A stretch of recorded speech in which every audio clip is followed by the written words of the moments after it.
오늘의 말씀은 출애굽기 22장 22절에서 23절 말씀입니다. 너는 과부나 고아를 해롭게 하지 말라. 내가 만일 그들을 해롭게 함으로 그들이 내게 부르짖으면 내가 반드시 그 부르짖음을 들으리라. 아멘. 며칠 전 SNS를 보다가 요즘 화제가 된 스타 경공 한 마리를 알게 되었습니다. 단테라고 하는 이름을 가진 이 개는 원래 호주 경찰에서 마약 탐지견으로 일을 했습니다. 그러다가 이 개들도 나이가 차면 정년 은퇴를 하는데, 이 개가 나이가 많이 먹어서 은퇴를 하고 이제 노후는 평범한 어느 가정에 입양이 되어서 이 단테라는 개가 행복하게 살아가고 있었습니다. 그런데 어느 날 이 단테의 새 주인이 거실에 앉아서 오늘 마트에 가서 쇼핑할 게 뭐가 있더라 그러면서 목록을 혼자 읊조리고 있는 거예요. 마트에 가서 오늘 빵도 사고 우유, 뭐 파스타, 치즈 뭐 이렇게 쭉쭉쭉 자기 혼자 막 얘기를 하다가 코카인도 사야지 이렇게 얘기를 했어요. 그랬더니 그 순간 무심하게 아무 관심 없다는 듯이 창밖을 보고 있던 이 단테라는 개가 갑자기 고개를 확 돌리더니 주인을 향해서 뭐? 코카인? 이런 눈으로 한참을 쳐다보더라는 거예요. 지금 저 사진이 저런 겁니다. 무심하게 밖을 보고 있다가 다른 얘기엔 반응을 안 하다가 코카인이라고 하는 단어에 고개를 확 돌리는 모습이에요. 어떤 사람은 우연히 고개를 돌린 걸 포착한 거 아니야? 이렇게 얘기하는 분도 있지만, 적어도 저 사진을 보면 표정이 딱 말해주고 있잖아요. 지금 뭐라고 그랬어? 코카인이라고 그랬어? 아마 저와 같은 생각을 많은 분들이 했던 것 같아요. 비록 은퇴는 했지만 여전히 마약 탐지견의 기질을 이 개가 이렇게 어떻게 보면 본능적으로 보여주는 거죠. 주인이 사실은 농담을 하는 거예요. 이 개가 어떤 반응을 보일까 해서 일부러 마약 탐지견이었으니까 코카인 했을 때 어떤 반응을 보일지 농담을 한 거였는데 이렇게 반응을 하더라는 거예요. 이 영상이 SNS에 올려졌고 단 며칠 만에 전 세계에서 250만 명 이상이 이 영상을 봤습니다. 그리고 그 밑에 댓글들을 달았는데 이런 글들을 달았어요. 야, 은퇴는 했지만 여전히 경찰견답다. 근데 제가 재밌는 거 봤어요. 개가 사람보다 훨 낫다. 저는 이 단테라고 하는 그 개의 이 영상을 보면서 사실은 제 안에 이런 질문을 수없이 해봤어요. 나는 지난 한 주간 많은 곳을 다녔고 많은 사람을 만났는데 내가 과연 하나님의 백성답게 살았는가? 이 질문은 저뿐만이 아니라 지금 예배하는 모든 분들에게 주어지는 질문이라고 생각해요. 우리는 단테보다 나은 존재들일까? 하나님은 어디서나 누구를 만나거나 우리가 하나님의 백성답게 살기를 원하세요. 그래서 구약의 출애굽 시대에는 하나님께서 너희들이 내 백성이니까 내 백성답게 살아야 돼. 그래서 율법을 주셨던 거고, 오늘 이 시대는 우리가 하나님의 백성이니까 너희는 내 백성답게 살아야 돼 라고 해서 성령께서 우리를 깨우쳐 주시고 이렇게 순간순간마다 우리에게 말씀을 통해서 우리를 인도하고 계신 거예요. 하나님은 어느 때든지 하나님의 백성들이 하나님 백성답게 살기를 원하는데 어떻게 사는 것이 하나님의 백성답게 사는 걸까? 오늘 출애굽기 22장 후반부 23장 9절까지 말씀을 여러분과 나눌 건데, 지금 하나님은 모세를 통해서 이스라엘 백성들에게 그들이 지켜야 될 법을 하나하나 구체적으로 주고 계신 거예요. 그런데 지금 하나님께서 이스라엘 백성들에게 지키라고 주는 법을 보면 흥미로운 게, 먼저 하나님과의 관계에 대한 법을 주시는 게 아니라 사람들끼리의 관계의 법을 먼저 주셨어요. 노예에 관한 법, 배상법, 이런 걸 지금 먼저 주시잖아요. 왜 하나님께서 하나님과 인간에 관계된 법을 먼저 주시지 않고 사람과 사람에 관계된 법을 먼저 주시는 걸까? 그건 이런 의미입니다. 보이는 사람에게 잘해야 보이지 않는 하나님에게도 잘할 수 있기 때문이라는 거예요. 안에서 새는 바가지는 밖에 나갔어도 셉니다. 가장 가까운 사람에게 잘 못하는 사람이 하나님께는 잘할 수 있다? 그건 진심이 아니에요. 자, 오늘도 여전히 하나님은 가장 가깝게 살아가는 너의 이웃들, 가족들 또는 주변 사람들과 어떤 관계를 맺고 어떤 법을 지켜야 되는지를 말씀하고 계시죠. 제일 먼저 7절에 오늘 하나님이 이런 말씀을 주십니다. 사람이 돈이나 물품을 이웃에게 맡겨 지키게 하였다가 그 이웃 집에서 도둑을 맞았는데 도둑이 잡히면 갑절을 배상할 것이요. 오늘 본문에서 첫 번째 주시는 법이 뭐냐면 물품 보관에 관한 법입니다. 지금 오늘 우리 시대는 돈은 은행에 갖다 맡기면 되고 귀중품 같은 것들은 뭐 금고나 아니면 유료 보관함에 맡기면 되잖아요. 그런데 이런 제도가 없었던 고대 시대에는 사람들이 중요한 물건을 이웃에게 맡기곤 했어요. 출타를 할 때 이거 너무나 귀한 건데 집에 두기 불안하니까 이웃집에게 이것 좀 맡아줘 라고 맡기기도 하고 자기가 키우는 가축도 맡기는 거예요. 그런데 그 시대에 그렇게 물건을 맡겼다가 사고가 생기는 거예요. 종종 그걸 잃어버리거나 또 누가 와서 그걸 훔쳐가기도 하고 이런 분실 사고가 나죠.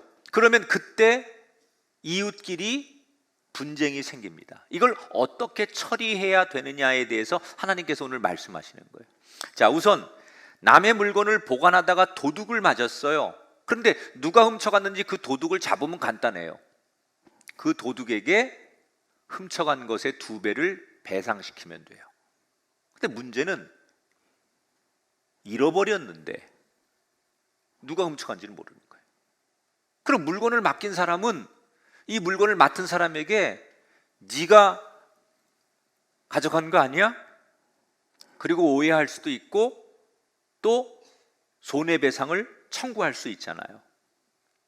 자, 그런데 문제는 이 사람이 물건을 맡아주다가 나는 정말로 가져가지 않았는데 이 물건이 없어졌어요. 너무 억울하잖아요. 이럴 때 어떻게 해야 될까?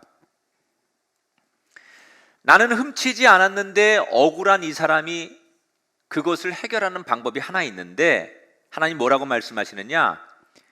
그럴 때는 하나님께 나와서 하나님의 이름으로 나의 결백을 맹세하게 하라. 하나님 앞에 나가서 난 하나님의 이름으로 정말 결백합니다. 내가 하나님께 맹세합니다. 이렇게 맹세하면 된다. 그러면 이 맹세를 한 다음부터 주인은 더 이상 그 사람에게 죄를 추궁하거나 이 사람을 의심하면 안 되고 그 맹세를 믿어줘야 된다는 거예요. 책임을 물어서는 안 된다는 거예요. 자, 그러면 주인의 입장에서는 너무나 억울하잖아요. 아니, 내 물건은 없어졌는데 이 사람이 나는 아니라고 그렇게 하나님 앞에 맹세하면 그 맹세가 거짓일 수도 있잖아요. 하나님의 이름을 들먹거리면서 정말로 그게 진심이 아닐 수도 있는데 하나님은 어쨌든 간에 하나님의 이름으로 맹세하면 더 이상 죄를 묻지 말아라 라고 말했어요. 왜 그랬을까요? 이건 이런 의미입니다. 하나님의 이름으로 맹세한 그 순간부터는 이제 이 모든 문제의 판단과 결과를 하나님이 다스린다는 거예요. 인간끼리 분쟁을 하다가 나 억울합니다, 하나님의 이름으로 맹세합니다 라고 말하는 그 순간부터는 하나님이 이 사건을 친히 다루시고 진실을 드러낼 것을 믿으면 그때부터 주인은 내 생각과 상식을 내려놓고 하나님이 드러내실 진실을 기대하라는 거예요. 그러니까 이웃에게 책임을 묻지 말아라 라고 말하는 것은 하나님의 백성이라면, 하나님을 아버지라고 부르고 하나님을 믿는다고 말하고 내가 하나님의 사람이라면 아무리 억울한 순간에도 내 생각이나 내 논리나 내 상식보다는 하나님이 하실 일에 대한 신뢰가 먼저여야 된다는 거예요. 그게 하나님의 백성답게 사는 길이라는 거예요. 하나님의 백성이라면서 하나님께서 내가 판단하고 내가 해결하마 라고 말씀하시는데 하나님 이름을 가지고 해도 나는 못 믿겠습니다 라고 말한다면 그 사람은 하나님의 백성 될 자격이 없다는 거예요.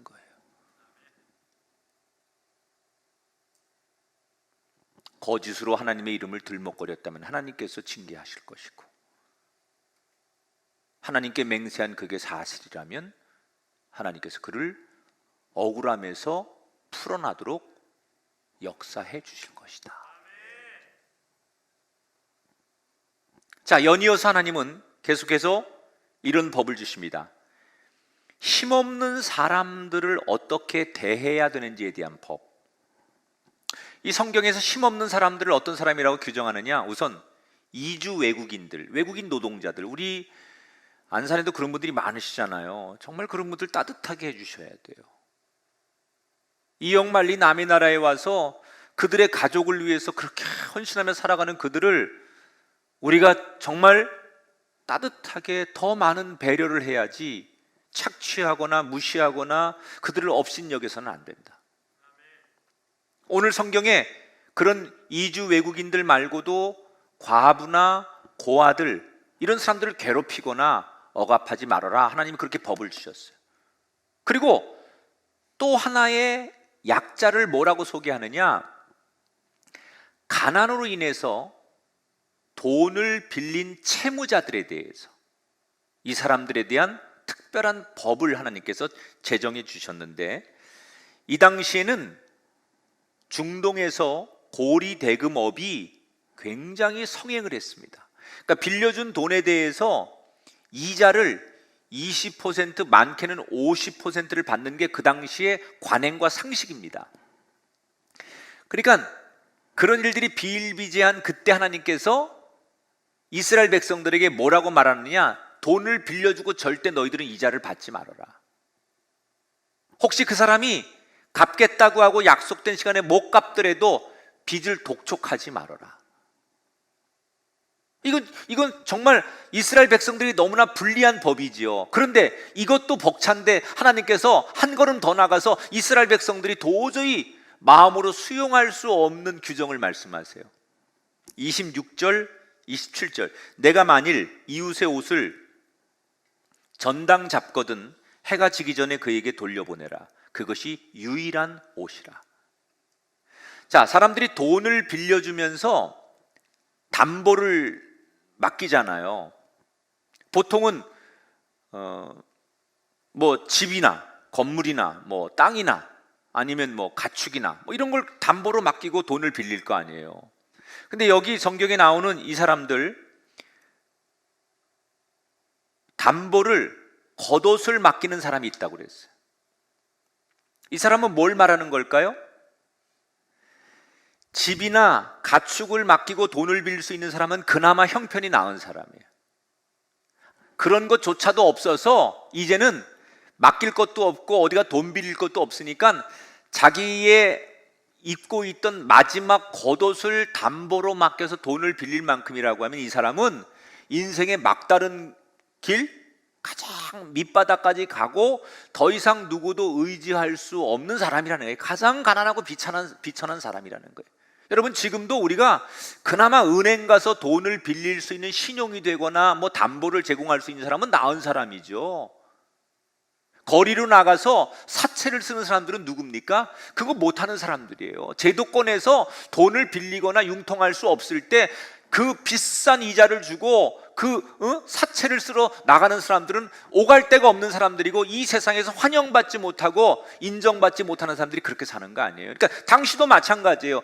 겉옷을 담보로 맡겼다는 것은 맡길 게 없는 가장 비천한 인생이라는 거예요. 그런데 하나님 뭐라고 말씀하시느냐? 그 겉옷을 담보로 잡았을지라도 그날 해가 지기 전에, 밤이 되기 전에 그 옷을 돌려주라는 거예요. 여러분, 담보는 갖고 있어야 되는 거예요. 그래야 빨리 돈을 갚을 거 아니에요. 만약에 그 담보가 그 사람한테 너무너무 필요한 거라면 간절한 것일수록 빨리 돈을 갚겠죠. 그게 이 담보된 걸 찾아와야 되니까. 그러니까 이건 꼭 가지고 있어야 되는 건데, 하나님께서 겉옷은 그날 해가 지기 전에 돌려줘라. 왜 그런 말씀을 하셨을까요? 이 겉옷이라는 것은 단순한 옷이 아니에요.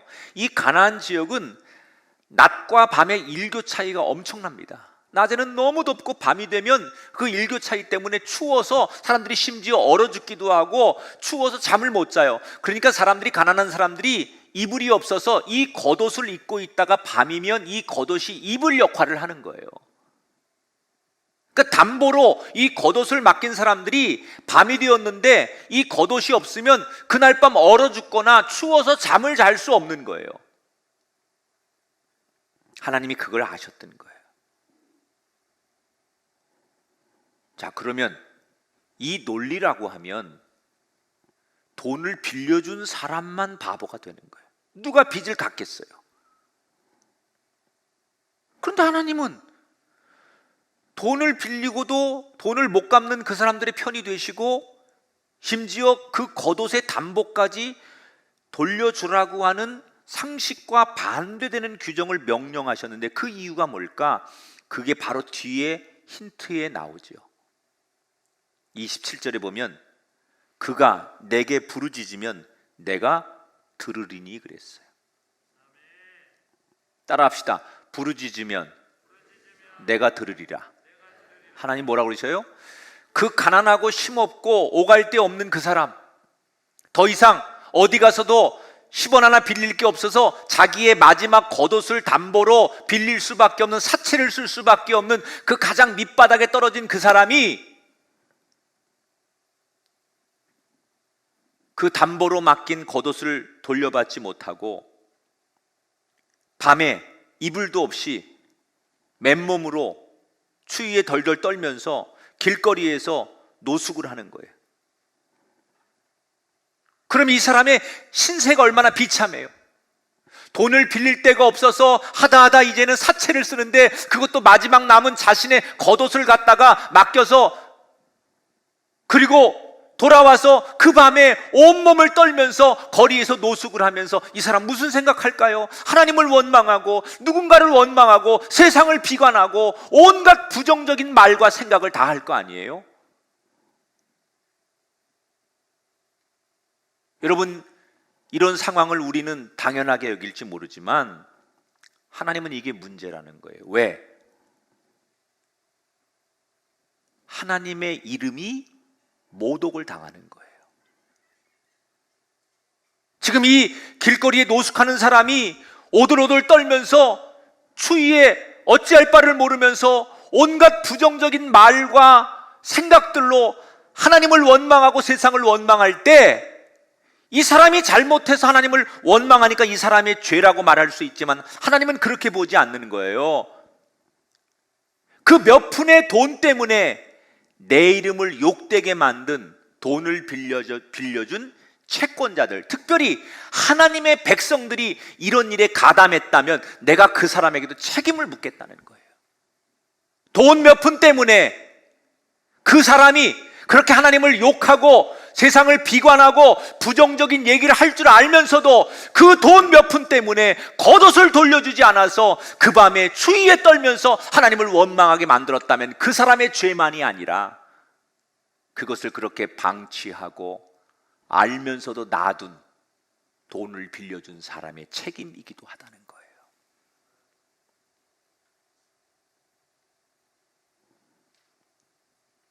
여러분, 이 규정이 그저 이웃에 대한 배려로 보면 안 돼요. 물론 하나님이 지금 이 법 속에는 생존권과 재산권 가운데 뭐가 중요하냐? 아무리 재산권이 중요해도 사람의 생존권을 위협하면 안 돼요. 어떤 세상의 경제 논리고 아무리 다른 죄를 져도 사람의 생존권, 살고 죽는 문제를 앞서면 안 돼요. 재산권이 생존권을 앞서면 안 되는데 때로는 우리가 살아가는 세상에 경제 논리 때문에 사람을 죽여요. 무슨 일이 있어도 생존권이 어떤 재산보다 귀한 거예요. 그게 우선돼야 돼요. 지금 하나님은 이 법에서 뭘 강조하는 거냐?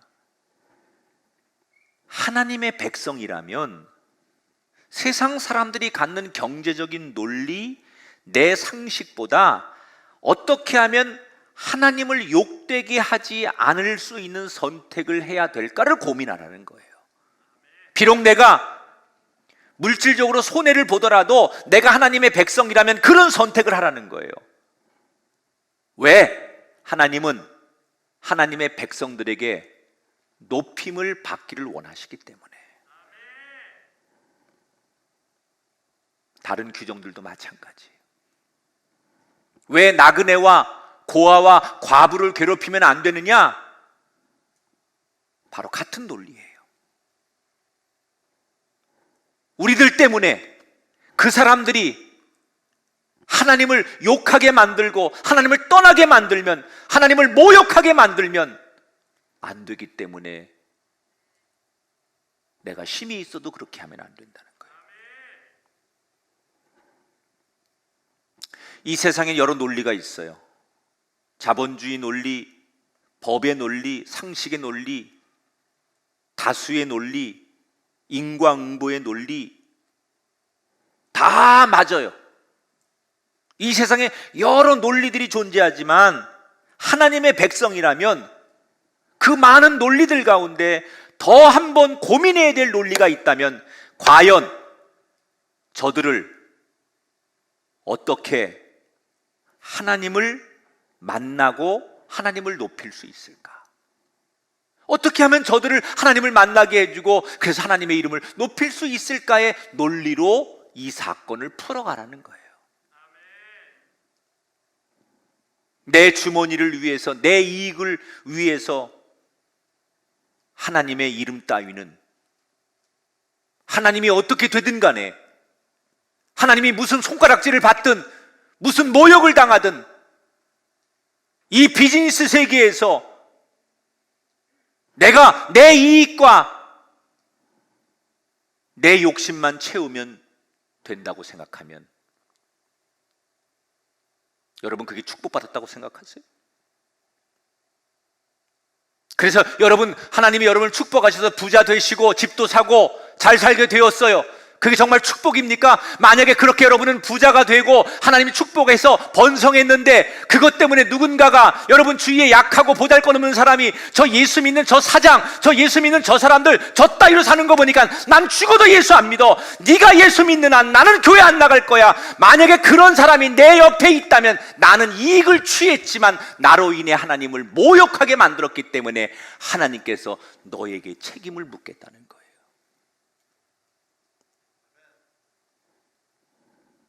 우리가 다른 거 아무리 잘해도 나로 인해 하나님을 욕되게 하면 다 헛거예요. 사도 바울 선생님은 무엇을 하든지 다 하나님 영광을 위하여 하라.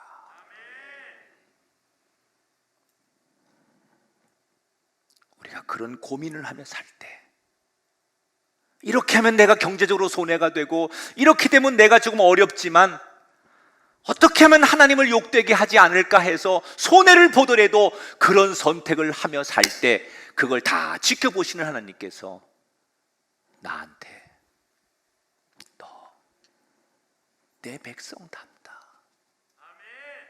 너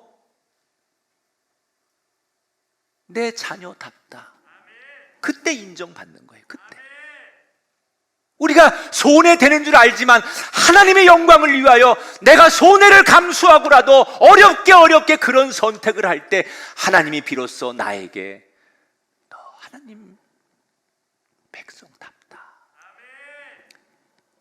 이런 칭찬과 이런 열매를 맺는 우리가 되기를 주님의 이름으로 축원합니다.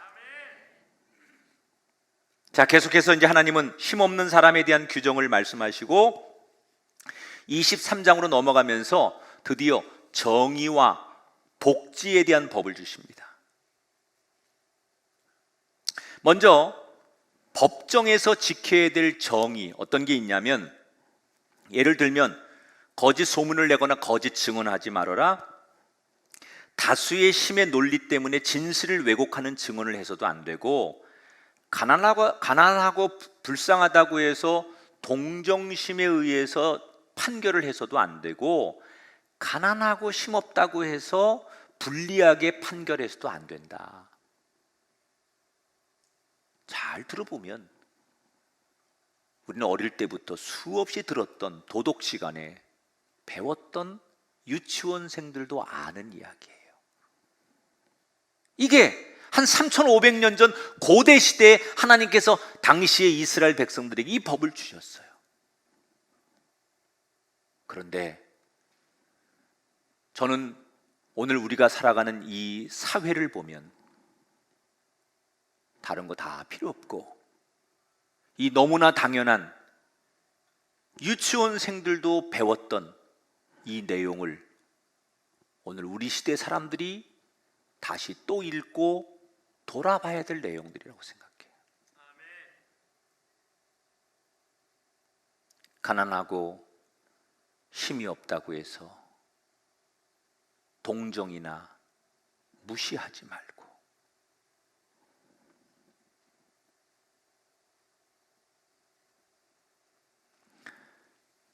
정말 성경을 공부하면 오늘날 우리 시대에 사법 전문가들이 깜짝 놀랄 만한 놀라운 이야기들이 디테일하게 너무 많이 나오죠. 오늘 하나님 주신 법 중에 어떤 게 있냐면 뇌물에 관한 법이 있어요. 뇌물을 주지도 받지도 말아라. 당연한 말이죠. 그런데 사실 이 뇌물에 관한 법은요, 지금 이스라엘 백성들은 광야를 지나고 있기 때문에 뇌물을 주고 받을 수 있는 그런 상황이 아니에요. 그러니까 지금 필요한 법이 아니죠. 이건 언제 필요할까요?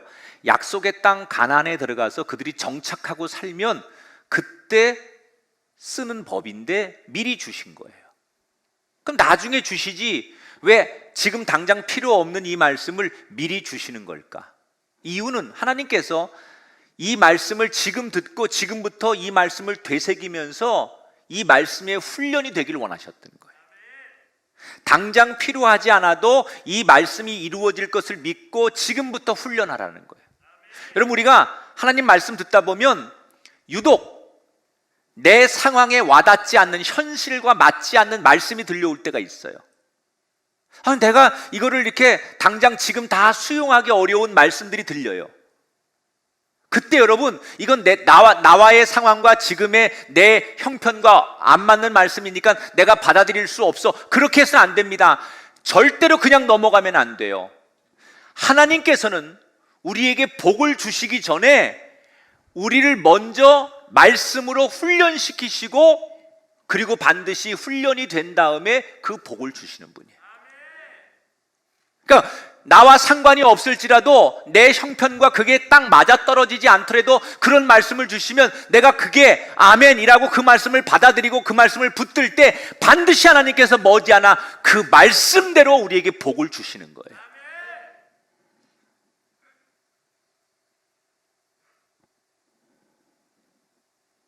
자, 그런데 여러 법 중에 오늘 이 규정을 들으면서 우리가 참 한번 깊은 생각을 해야 되는 법이 하나 있어요.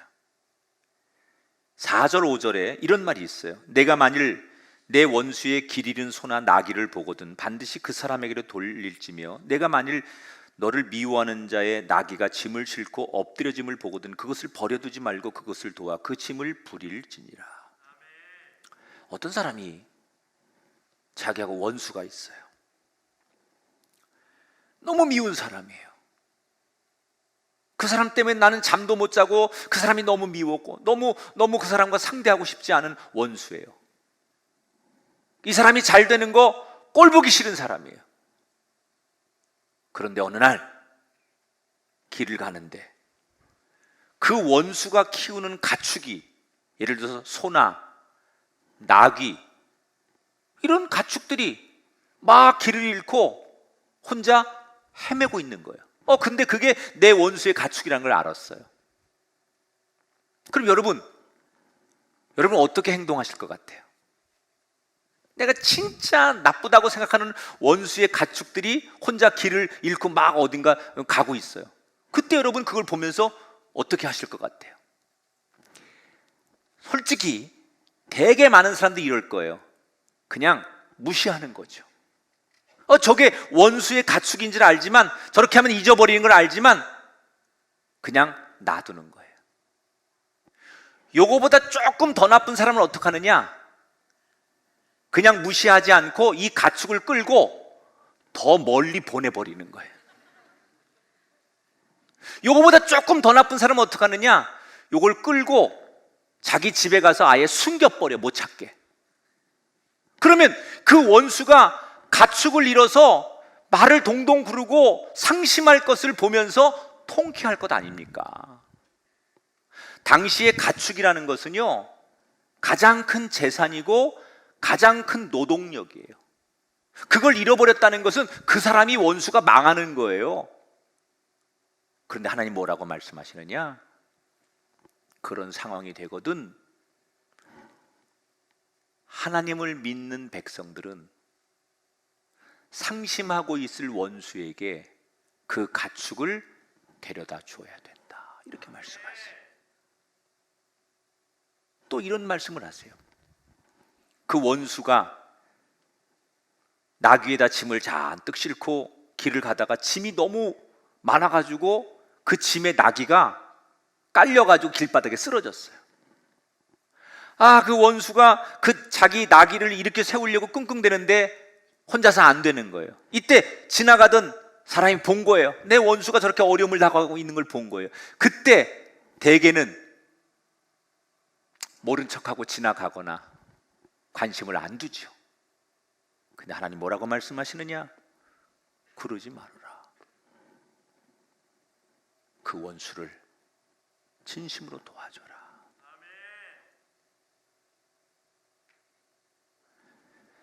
자, 하나님이 이런 법을 지금 이스라엘 백성들은 이럴 상황에서 이렇게 지켜야 된다고 말씀을 해주는데 이걸 이스라엘 백성들이나 모세가 받아들이기가 쉽지 않은 거예요. 어떻게 원수를 도와줘? 근데 하나님은 그렇게 하래요. 이게 어떻게 가능해요? 이 법을 어떻게 지켜요? 누가? 근데 하나님은 이걸 지켜야 된다는 거예요. 왜 하나님이 정말 지킬 수 없을 것 같은 이 법을 지켜야 된다고 이 법을 주시는 걸까? 여긴 하나님의 중요한 의도가 들어있어요. 그건 내 시선이 아닌 하나님의 시선으로 보고 결정하라는 거예요. 자, 그 사람이 내 시선으로 보면 원수예요. 나한테 잘못한 게 있고 나한테 꼬인 게 있으니까 나와의 관계에서는 원수죠. 그런데 하나님의 시선에서 보면 다른 거예요. 하나님의 시선으로 보면 그 사람도 나처럼 똑같은 하나님께 사랑받는 피조물일 뿐이에요. 내 시선으로 보면 그 원수의 불행은 나의 행복이지만 하나님의 시선으로 보면 그 원수의 불행이 하나님의 아픔 아닙니까? 그러니까 이 법은 하나님께서 우리에게 묻고 있는 거예요. 너는 지금 누구의 시선으로 사람을 보고 세상을 보고 있느냐라는 것을 묻고 계신 거예요. 네가 정말 나를 아버지라고 부르고 내 백성이라면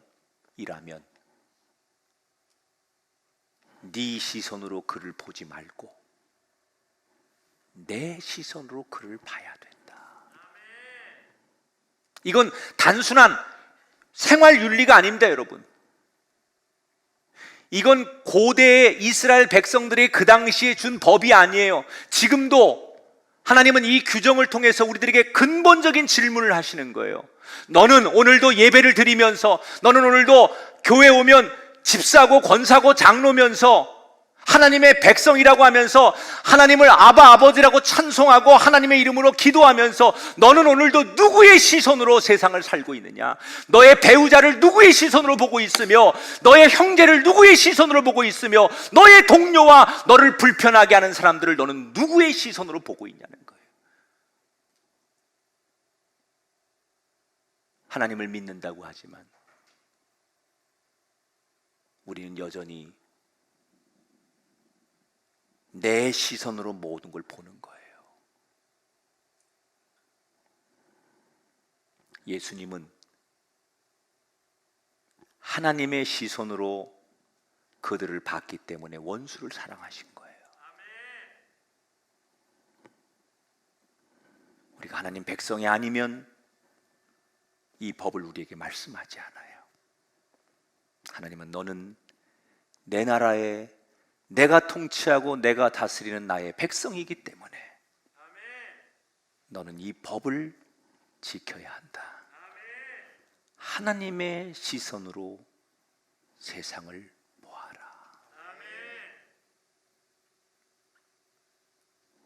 우리가 이렇게 살면 세상 사람들 우리에게 조롱하죠.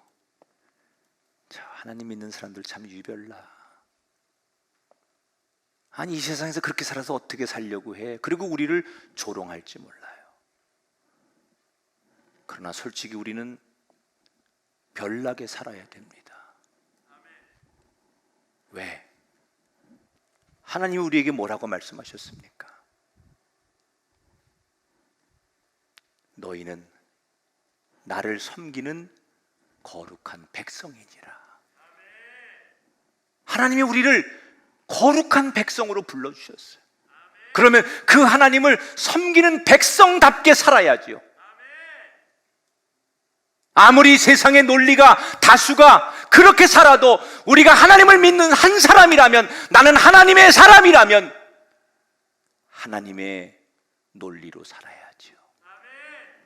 그래서 우리는 하나님을 높이는 길을 선택해야 돼요. 그리고 언제든지 하나님의 시선으로 봐야 돼요. 내 시선으로 보니까 문제예요. 하나님의 시선으로 봤을 때 문제 된다면 문제 삼으세요. 그러나 우린 하나님의 시선이 아닌 내 시선을 고집하기 때문에 많은 오류를 범하고 있지는 않는가. 이번 한 주간 이 말씀을 깊이 묵상하시면서 오늘 예배드리는 많은 우리 곳곳에 있는 형제 자매들이요, 정말 나는 하나님의 백성일까? 그 질문의 답부터 찾으시고, 뭐 기도나 성경이나 큐티나 다른 게 중요한 게 아니라 이 질문에 내가 답을 할 수 있어요. 나는 정말 하나님 백성일까? 무슨 여러분 직분이 중요하겠어요? 예수 믿은 연차가 뭐가 중요하겠어요? 교회에서 무슨 봉사가 중요하겠어요? 이 질문에 답을 못하면 내 신앙이 아무것도 아닌데, 스스로 이 질문에 자신 있게 답을 할 수 있는 하나님의 백성들이 되시기를 주님의 이름으로 축원합니다.